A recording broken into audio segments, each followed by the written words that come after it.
Tonight on Versus. They called it Tyrannosaurus Rex, the ultimate Terminator. 6 tons of bone-crunching bad dreams. The undisputed king of the dinosaurs. There has never been a serious challenger to its crown. It's one of the most mysterious dinosaurs ever discovered. Head like a crocodile. Meter-long jaws. A spectacular sail. And an overall body larger than T-Rex. Has the biggest, baddest, bone-crushing bite force. Will the T-Rex come out on top with its high IQ? Or will the heavyweight Spinosaurus win the fight with its size? Dr. Adam Britton, a reptile expert who works with saltwater crocs in northern Australia.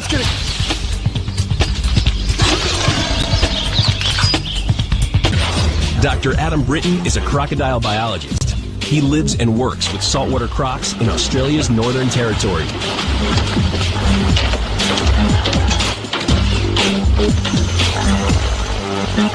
I think I killed it. Croc researcher Adam Britton wondered how they could survive such a brutal ordeal. Crocodiles are very, very powerful animals. They fight all the time. Very territorial animals. And we all know how efficient they are with their teeth. At the very least, it's going to get infected. Bacteria are going to get in there. The animal's just going to die from some kind of septicemia. With crocodiles, it just doesn't seem to happen very often. And so, you know, why? Why not? What is it about these animals that stops them from actually really suffering very badly from these kind of injuries?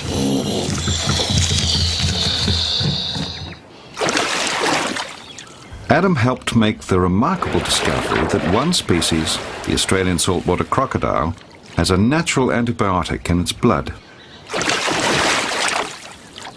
This powerful agent may protect the salties from infection. But do all crocodilians enjoy such protection?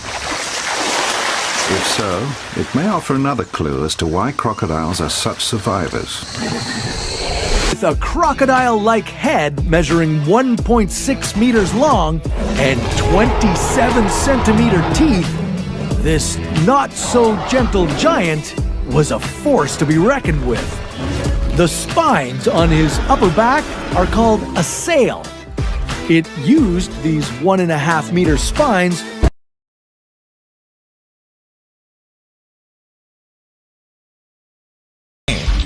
Dave Salmoni, a big cat expert who's teaching captive tigers to hunt in the wild. Good one, good boy, good boy. Dave Salmoni, zoologist, tiger wrangler, and moderator. His most recent assignment, training zoo tigers to hunt in the wild. What do you Dave Salmoni is a big cat expert. His latest project, an unprecedented attempt to teach captive tigers to hunt. No one has gotten closer to tigers and lived, but not even Dave has been able to measure the power of their paws and jaws.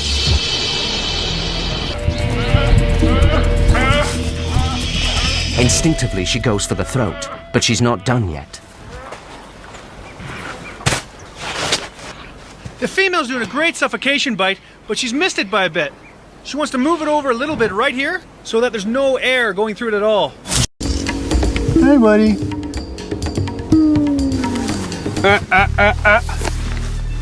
No, no. Backing away. Interesting. Backing away. Is he still coming? Okay, let's go, Greg. Backing away. Greg, I want you over here. Yeah, get Greg, over. Over here. Back up. That's the real deal, Bucko. That's the real deal. He's running. Dave, get in here now. Get in here now.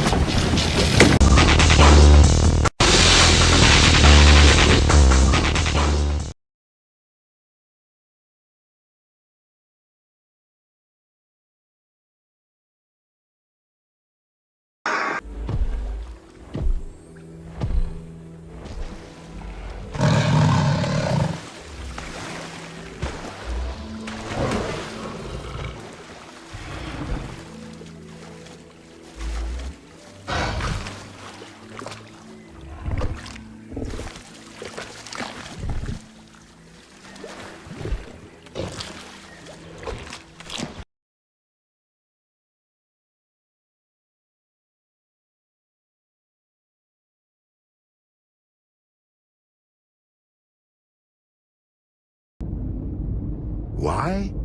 Because the creature's head bears a remarkable resemblance to that of a crocodile. A really big crocodile.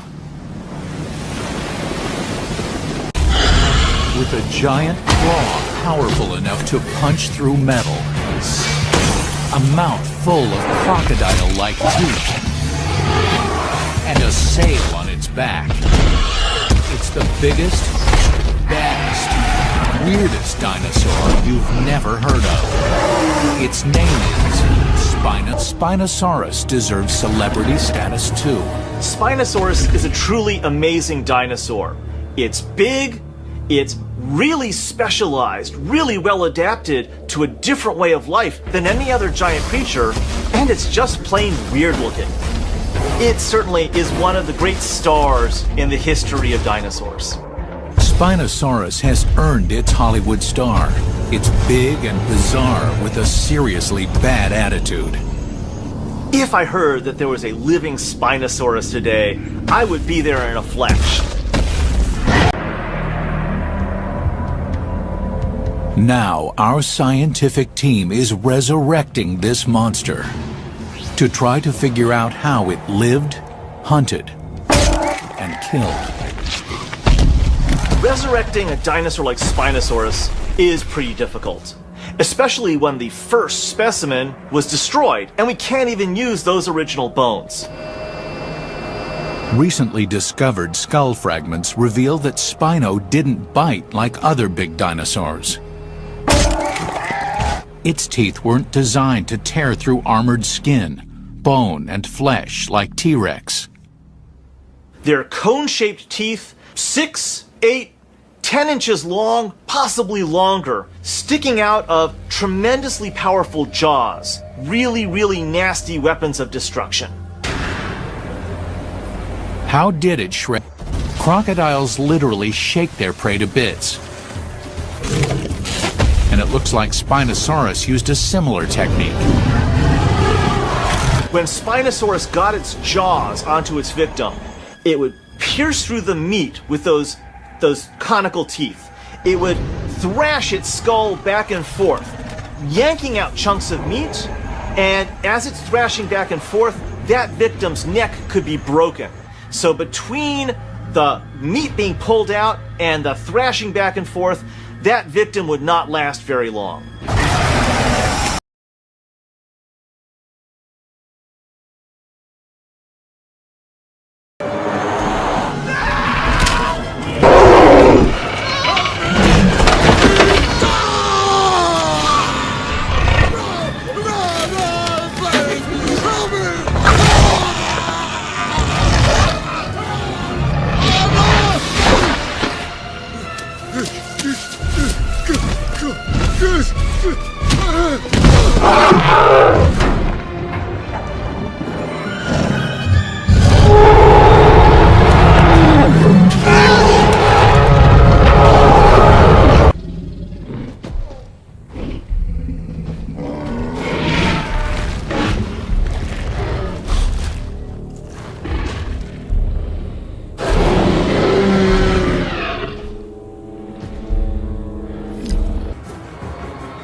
20 feet tall.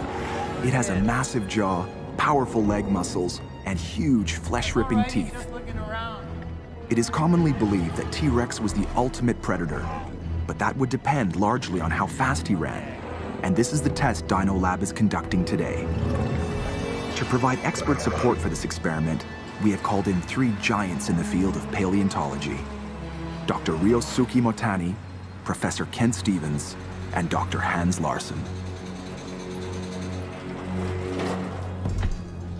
I think that Tyrannosaurus rex is the most fascinating dinosaur and the most popular dinosaur of all time, and will be for a long time to come, because it's the largest carnivorous dinosaur that we have.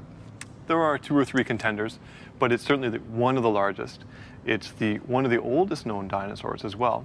It was named in 1905, so now more than 100 years old, plus children's imaginations makes T-Rex the most popular dinosaur.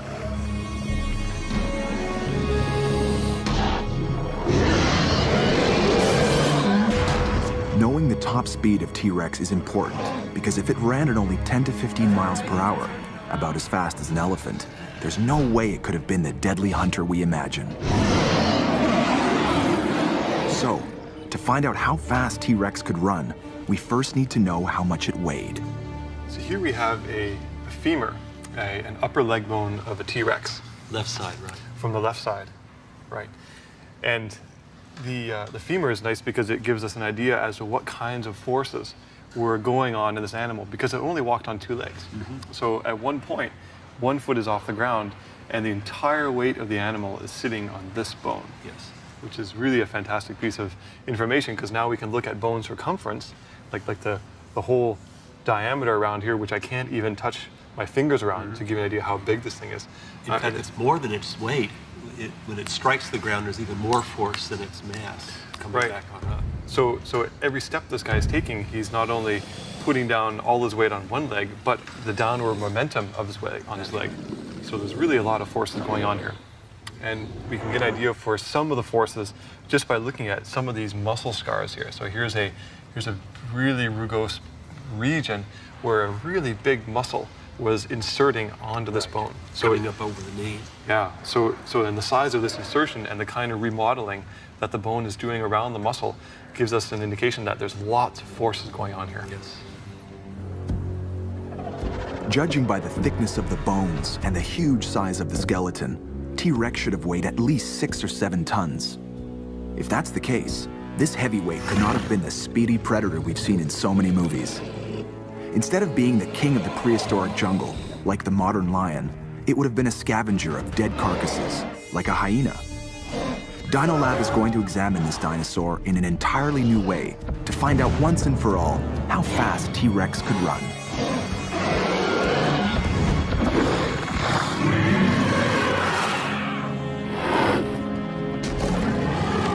Up the treadmill, come on. Was it the fleet-footed predator of our imagination, or just a big, dumb scavenger of leftovers?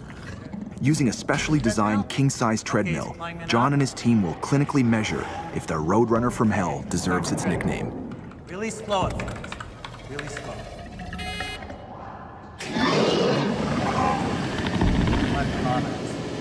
Right. 5 okay. So how fast was this guy, do you think?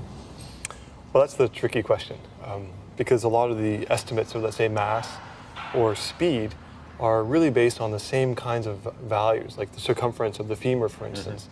And so it becomes a circular argument if we start trying to talk about the two together. So we have to find a way to tease them apart, and which has been the topic of research for many decades.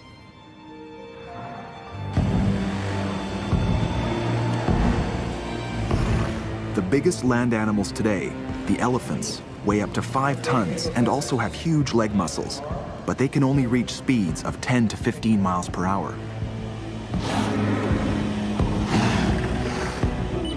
Okay, yeah, faster. Some of the important reasons for wanting to know how fast, let's say, a Tyrannosaurus rex could run have implications far beyond just physiology.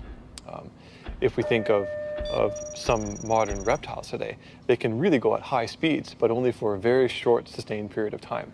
If things like a Tyrannosaurus rex could run at high speed and at sustained rates. This gives us a window into how much food these kinds of animals would require. The difference is an order of magnitude. If it were cold-blooded with capabilities of doing short, fast burst speeds, it would, let's say, eat X number of pounds of meat per day. If it were highly endothermic, so warm-blooded, and doing the same thing, it would be 10x the amount of meat per day, which is, if we do the math up now, from how many pounds of meat a T-Rex would have to eat, if it were cold-blooded versus warm-blooded, is we're approaching eating an elephant a day. Okay. Yeah. If T-Rex needed to eat several tons of fresh meat every day, speed and endurance would have meant the difference between life or death. 4 to 5 tons per day is a lot of meat. So the question we need to answer is, how could such a huge and heavy predator be so successful at running down its prey? It turns out that the T-Rex may have had a hidden advantage, one that paleontologists only recently discovered. By taking a much closer look at the T-Rex skeleton, scientists found that its bones are not solid, but riddled with holes. This type of bone structure is common in birds, which need to be light to fly, but totally surprising in a gigantic predator that needs to be strong to fight. And it makes a huge difference to how experts calculate the weight of T-Rex. They used to grossly overestimate T-Rex, taking into consideration the fact that there was a lot of pneumaticity, a lot of hollow bones in the anterior skeleton, maybe not in the tail. Do you think those are still overestimates? A lot of the estimates that we do for things like T-Rex are based on solid bones. Certainly you're right in taking out some of that mass by saying that there's air inside them. Right. I think that we could even go further and maybe take off 40% approximately in terms of total mass, not because of just air filling in many of the bones of the body, but also air fills in a lot of the body cavity.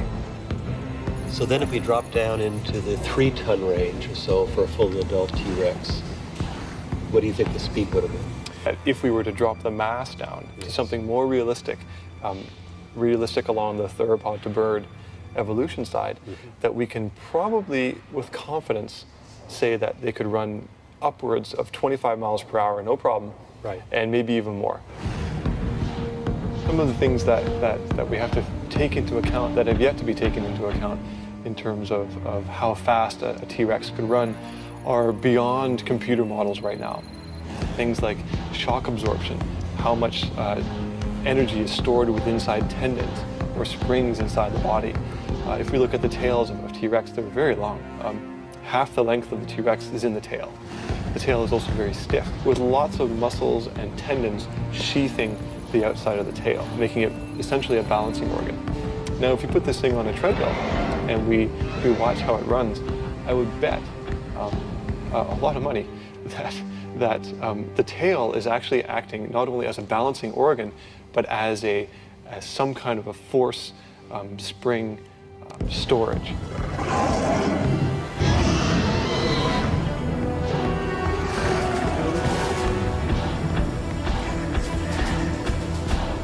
Very few other dinosaurs could have outrun T-Rex at this speed.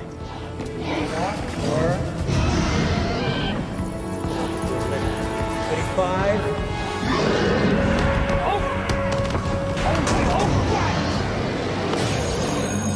Watch out! Getting up!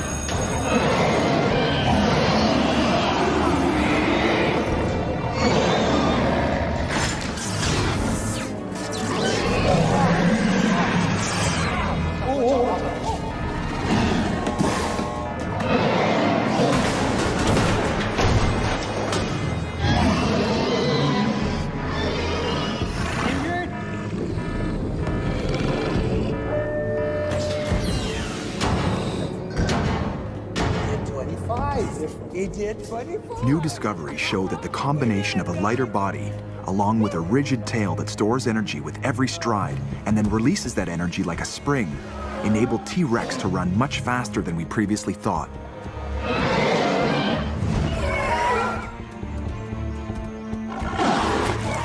If T-Rex could run fast enough to catch any other dinosaur that had the misfortune to cross his path, what defensive mechanisms and survival strategies did other dinos use to protect themselves from those flesh-ripping teeth?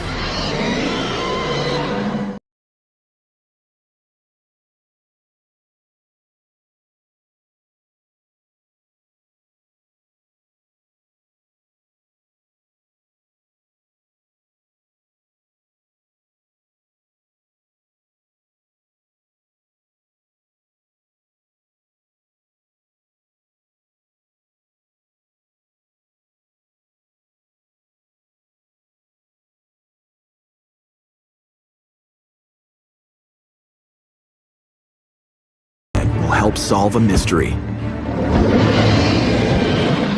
Was T-Rex a predator or a scavenger? T-Rex was one of the last surviving dinosaurs and one of the biggest meat-eating dinosaurs ever known within the dinosaur world. And the question of whether or not it was a scavenger, so feeding on previously dead carcasses, or an active predator is a major question. The whole ecosystem, the lifestyle of what it was doing at the time and how it fit into the rest of the animal and plant population rests on some of these fundamental questions, many of which are not testable with just fossils. Scavengers need powerful teeth and jaws to crush and eat bones. However, the fine, sharp teeth of meat-eating predators would shatter on bone. Dino Lab has created an experiment to safely test T-Rex's teeth. If it will cooperate.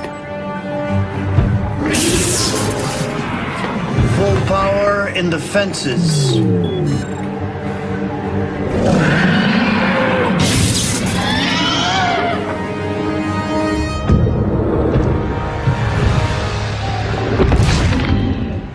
High voltage shocks are designed to stop aggression, like a stun gun. Are we getting all his vitals? But there can be lethal side effects.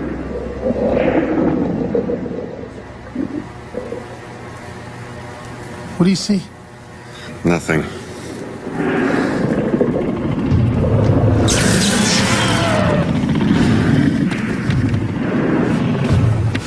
Are you okay? Yeah, it's fine. Don't worry about it. T-Rex is back in action.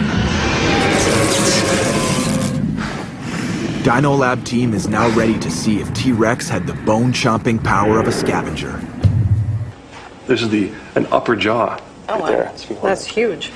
So the size of it, all this bone is here. Very just solid. It's rock. It's solid bone just to support these massive teeth. Right. Well, we do see that in some carnivores. The pressure sensor is carefully calibrated by scientists while the animal handlers prepare the bait. Hook up the sensor. The sensor, now wrapped in meat, will measure the maximum jaw force T-Rex could generate with its crushing teeth, massive jaw, and powerful musculature. Lower away. We can look at bite force by looking at its biomechanics of the entire skull. And this requires looking at all the different joints in the skull, all the different bones, all the different muscle reconstructions, and see if we can come up with an idea of what the skull was doing in life. See how hard this guy can bite.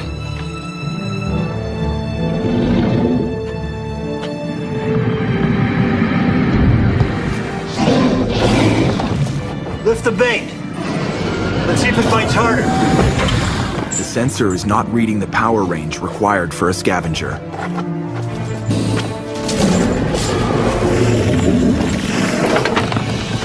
T-Rex is now biting into the bait with its full strength.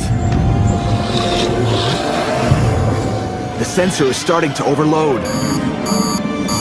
Drop it! Drop it now!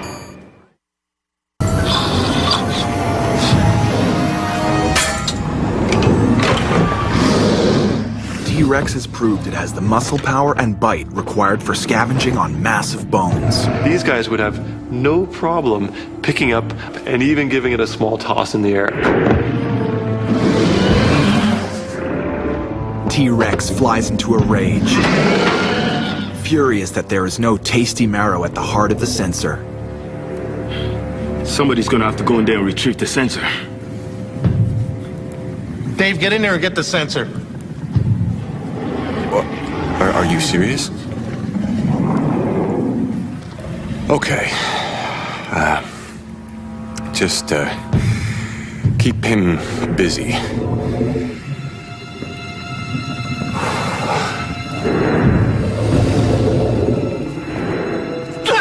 Dave's colleagues have been testing his courage. Now they know he can be trusted in the face of any danger. Okay. Okay, folks, let's clean up this mess and we'll set up for the sauropod experiments.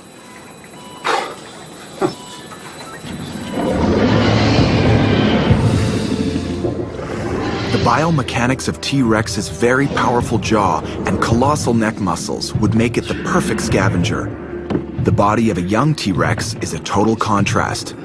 Almost a different animal. The juveniles seem to be very fast-footed, slender-skulled, slender teeth, very delicate, but very highly predatory-looking animals. But when we get to the full adults, where they get these big bulldog faces, massive skulls, massive necks, and really massive teeth, we can make a good case that the younger adolescent T-Rexes were more predatory, and that the older, more mature T-Rexes were transforming or tending into a more scavenging mode of life. Is there any comparable animal like this today?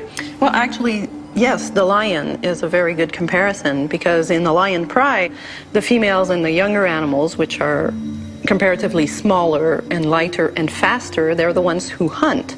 And the big male lions come in after the hunt is over, and basically they eat the killed animals, so they're being scavengers in a sense. The fleet-footed young T-Rex was a predator, and the massive muscular adult was more of a scavenger. Dino Lab's experiments have finally resolved the conflicting evidence that has caused so much debate.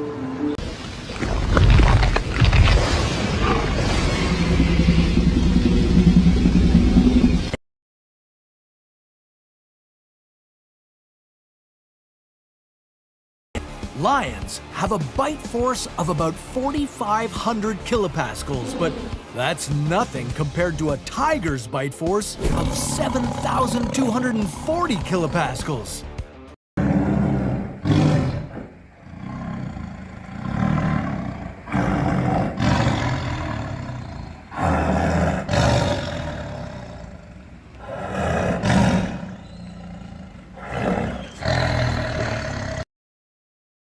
In the neighborhood, a misstep could result in a fatal goring from Triceratops' massive horns.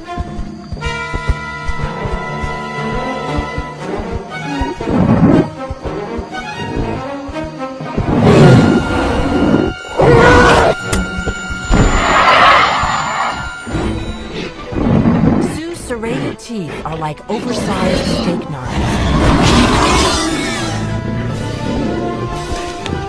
And T-Rex teeth grew throughout their lives. Rather than risk injury in a prolonged fight, after an initial attack, Sue backs off to wait for her prey to die. Without any chewing teeth, Sue swallows flesh and bones whole, snatching up to 100 pounds in each giant bite.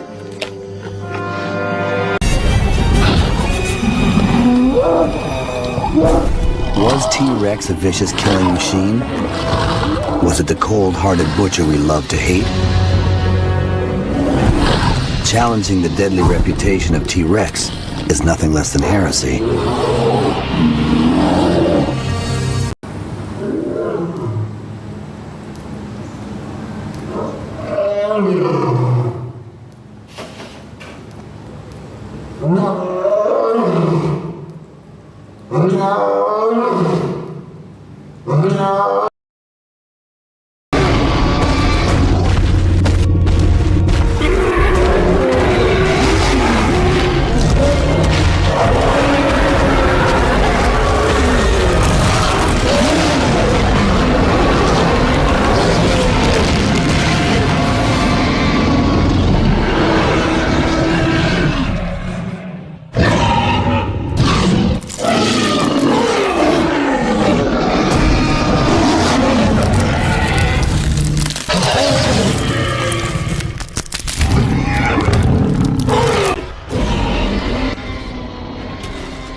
60 sharp conical teeth that can grow to a size of 12 inches, it's no surprise.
Prehistory, a journey that mankind had never been able to embark upon before.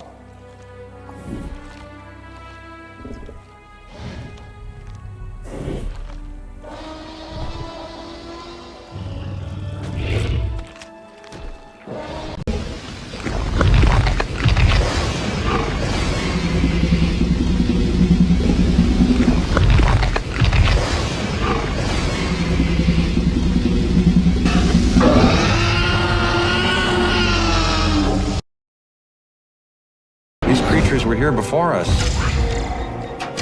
And if we're not careful, they're going to be here after.